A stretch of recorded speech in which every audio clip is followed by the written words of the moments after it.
Welcome in, everybody, to a deep dive into one of the most, well, I don't know about controversial, but certainly one of the most chilling legal cases in American history. Definitely chilling. The West Memphis Three. We're going to explore all the evidence. Yeah. We're going to explore the social climate at the time and just really kind of grapple with this question. Was this a massive miscarriage of justice? A huge one. And you've provided me with some excerpts from this article called The West Memphis Three, A Miscarriage of Justice. And just getting into this material, Oh, yeah. it's a wild ride. Absolutely. Yeah. I think what makes this case so interesting and I guess compelling is that it really reflects, I think, some of the anxieties of the time. Yeah. We're talking about the early 90s in America.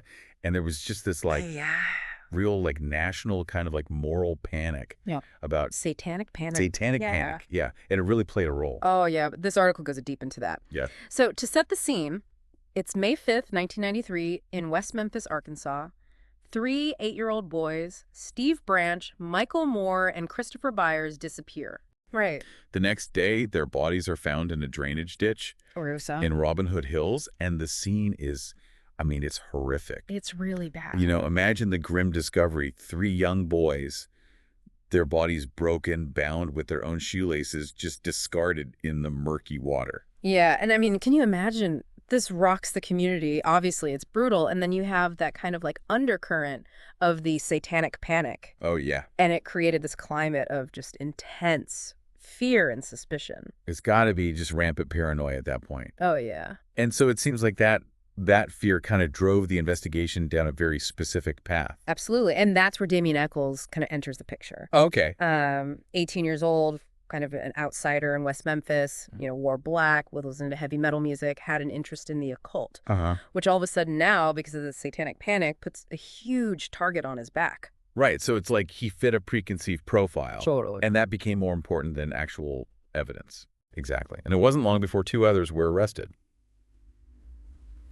Jason Baldwin, a friend of Echols, and then Jessie Misskelley, Okay. who was 17 at the time with an IQ of 72. Oh, wow.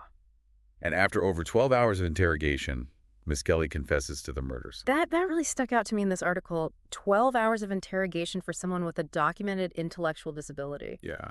Talk about a recipe for a false confession. Absolutely. And you hit on a really key point.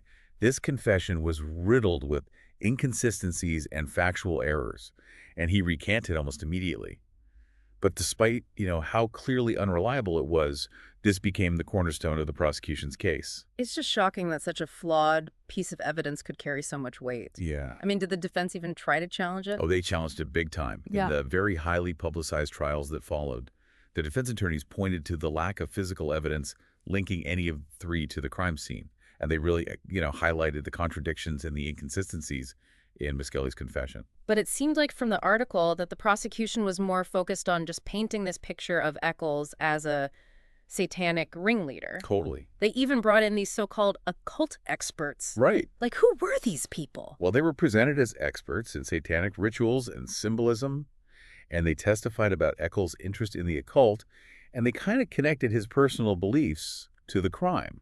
But there was no real evidence. So basically, they were using fear and prejudice to fill in the gaps where hard evidence was missing. Exactly. The prosecution really used these experts to create a narrative that resonated with the anxieties about satanic cults, and the defense argued that this was just a witch hunt, but it didn't seem to matter. So in the end, fear and prejudice won out over evidence and reason.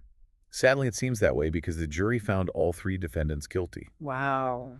Misskelley and Baldwin were sentenced to life in prison, and Echols, who was perceived as the mastermind, received the death penalty. Knowing what we know now about the flaws in the investigation, the lack of concrete evidence, it's just mind-blowing to think that these convictions even happen. It makes you wonder if the West Memphis Three would have been convicted if the crime had happened at a different time, in a different social climate.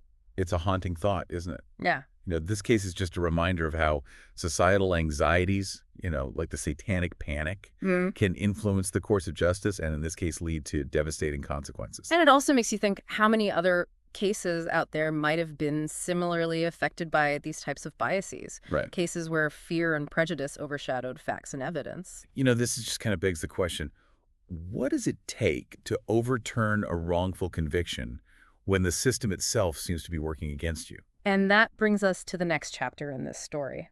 the long and arduous fight for justice. But before we get into that, let's take a quick pause here. So we left off with the West Memphis Three facing their sentences, you know, life in prison for Baldwin and Misskelley and a death sentence for Echols.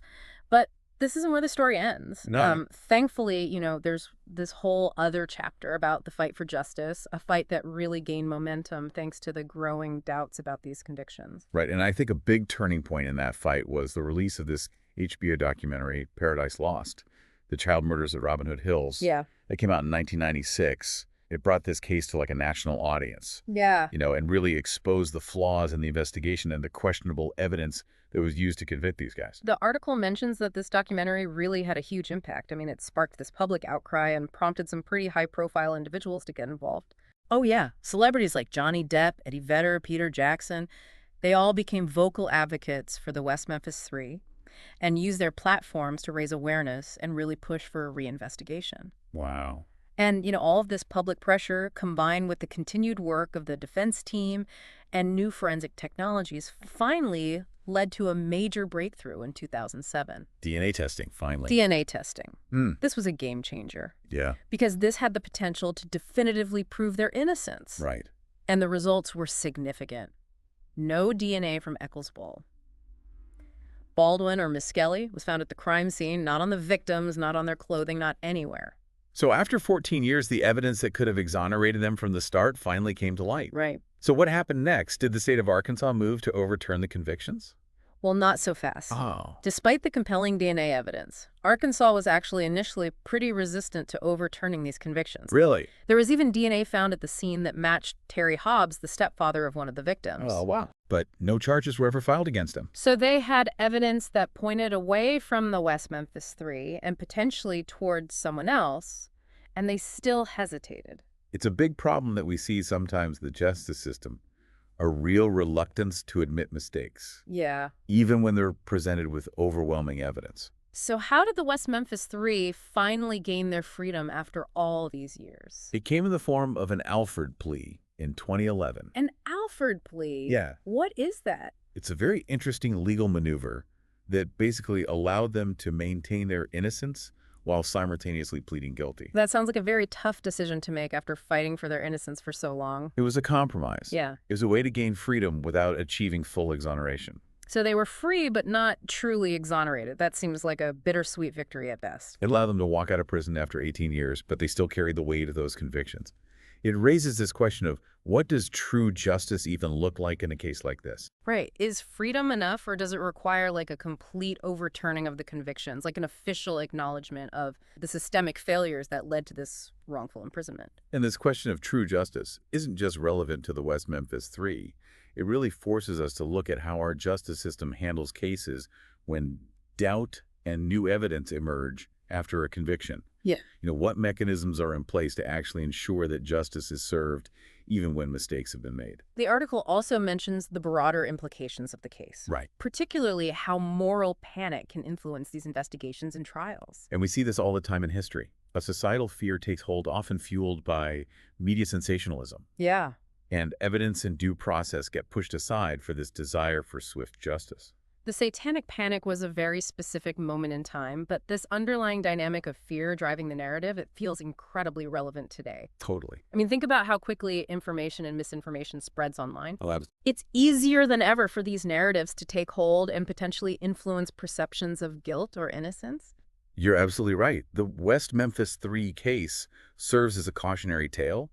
It reminds us to be critical thinkers, to question the narratives that we are presented with, and to really demand evidence before rushing to judgment. It also makes you think about the lasting impact of these events on everyone involved, not just the West Memphis Three, but the families, the victims. Like, we've talked a lot about the systemic issues. Right. But this case is about real people, Oh, absolutely. whose lives were just totally like turned upside down Yeah. by these events that happened in West Memphis back in 1993. For sure. And Damien Echols, Jason Baldwin, and Jessie Misskelley, even though they eventually walked free, they still had that, those convictions hanging over their heads for 18 years. 18 years. They were just robbed of their youth, Yeah. their freedom, just the opportunity to live normal lives. Totally. And the article really gets into that. Just the lasting psychological and emotional toll Yeah. of being wrongfully accused and imprisoned. It really makes you think about, what were the challenges they faced reintegrating into society after spending, Oh, yeah. almost 2 decades Yeah. behind bars. And what about the families of the victims? Yeah, Steve Branch, Michael Moore, and Christopher Byers. Yeah, they lived with this unimaginable pain of losing their children and for years believed that justice had been served. All right. But as doubts about the convictions grew and DNA evidence emerged, I mean, they had to confront this possibility that the real killer or killers Are still out there. are still out there. It's heartbreaking to think about, It is. the families being kind of caught in the middle Yeah. of this whole legal battle, and, grappling with this uncertainty Absolutely no clues. of not knowing who truly took their children from them. There's layers and layers of tragedy here. The West Memphis Three were denied their freedom, and the victims' families were denied the truth. And even though this case has been closed for years, it just continues to generate debate and speculation and a real sense of unease.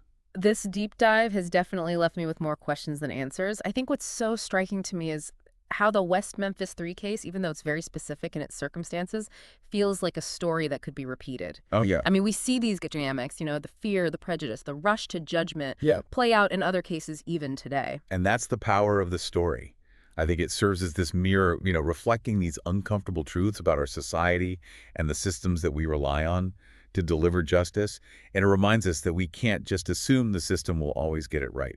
So where do we go from here if the West Memphis Three case is this cautionary tale? Like, what lessons should we be taking away from it? I think it really highlights the importance of critical thinking, of questioning narratives, especially those that are fueled by fear and sensationalism, and the need for a really strong legal system that prioritizes evidence over prejudice, due process over expediency, and probably most importantly, it reminds us of the human cost of getting it wrong. It's not just about dissecting a legal case. It's about, confronting the flaws within our systems Yeah. and recognizing the importance of vigilance and empathy, a commitment to truth. The West Memphis Three case may never be fully resolved. There might always be lingering questions and doubts, but what we can do is learn from it, use it as a catalyst for positive change, and continue to advocate for a more just and equitable world. And for our listener, if you want to explore this case further, I highly recommend the Paradise Lost documentaries. They offer a very nuanced and compelling look at the investigation, the trials, and the fight for freedom. And there are also numerous articles and books out there that dive even deeper into the evidence and the legal arguments For sure. and the social context that shaped this case. Remember, this is a case that challenges us to think critically, question assumptions, and never stop fighting for what we believe is right. Well said. Thank you for joining us on this deep dive into the West Memphis Three case. It's a story that continues to resonate. It reminds us that the pursuit of justice is an ongoing journey, a journey that demands our attention, our engagement, and our unwavering commitment to truth and fairness.